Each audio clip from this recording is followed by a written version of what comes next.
In the world of slapstick comedy, one trio stood above the rest, the Three Stooges. And you think that I'm the sweetest what's the matter, don't you know?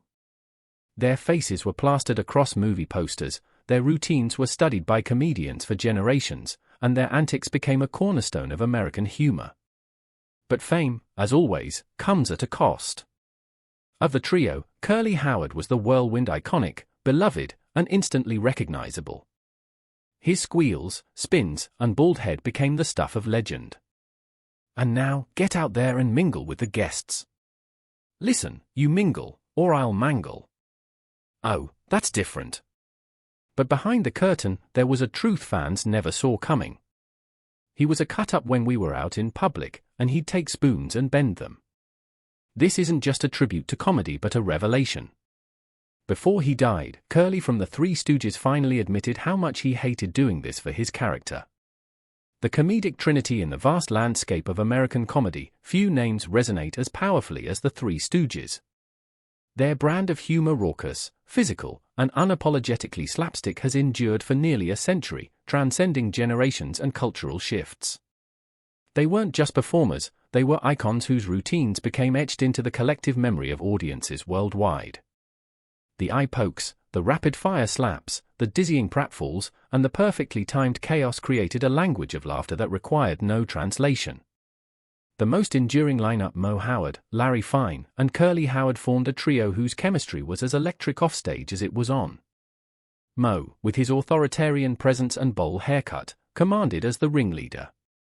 Larry, the lovable wild card with his unruly curls and expressive face, balanced the trio's dynamic. And then there was Curly Jerome Howard, the baby-faced, high-energy whirlwind whose boundless physicality and infectious laugh made him the heart of the act. Yet, behind the joyous veneer lay a much more complicated reality. To the millions who adored them on screen and in theaters, Curly was pure comedic gold, the lovable goof, the whirlwind of silliness. But very few knew the sacrifices and struggles hidden behind that iconic bald head and childlike persona. Jerome Curly Howard's transformation into that beloved character came at a steep cost, one that would shadow the rest of his life with pain, sacrifice, and quiet tragedy. Every slapstick moment that audiences cherished demanded intense physical stamina, relentless rehearsal, and emotional endurance.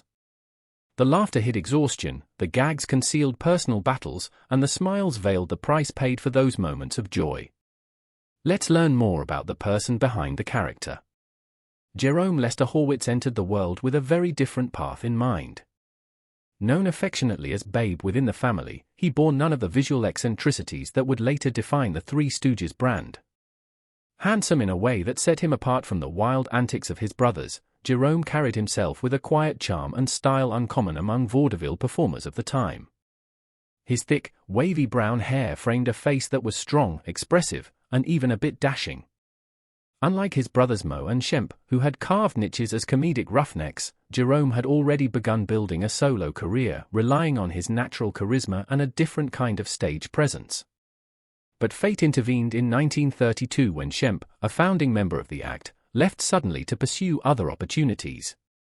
Moe, desperate to keep the act together under the guidance of vaudeville star Ted Healy, turned to Jerome as a last-minute replacement. It was an uneasy fit. Jerome simply didn't look the part.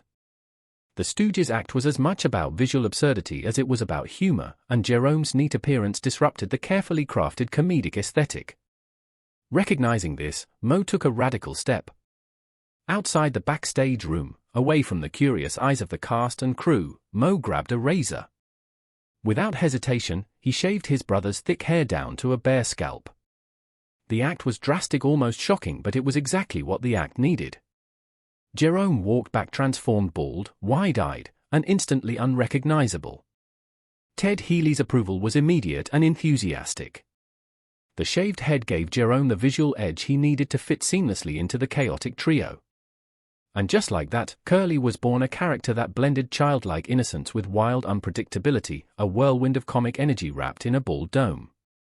It was a Gambler Brothers bet that changed the course of Jerome's life forever. Behind the laughter lay a story of transformation that no audience would ever see, a story of sacrifice hidden beneath every pratfall and every exaggerated gesture.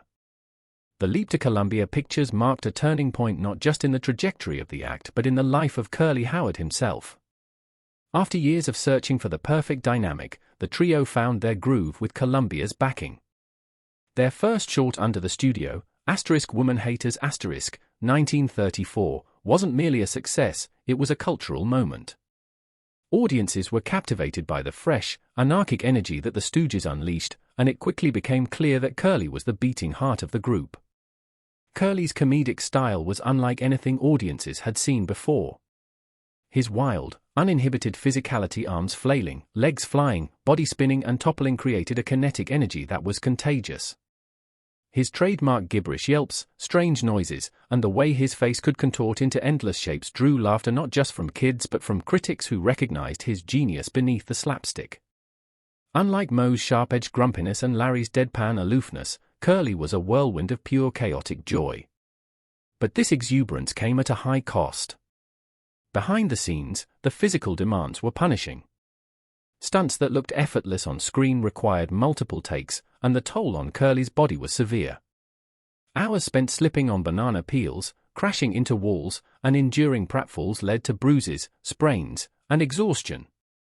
Every gag demanded full commitment, a total surrender of control.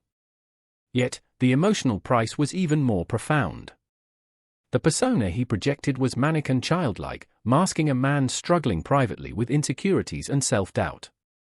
The relentless pressure to perform sacrifice and mask deeper turmoil.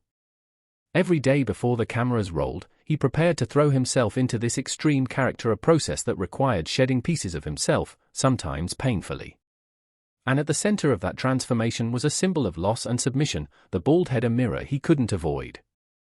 For Jerome Howard, the mirror was a battlefield.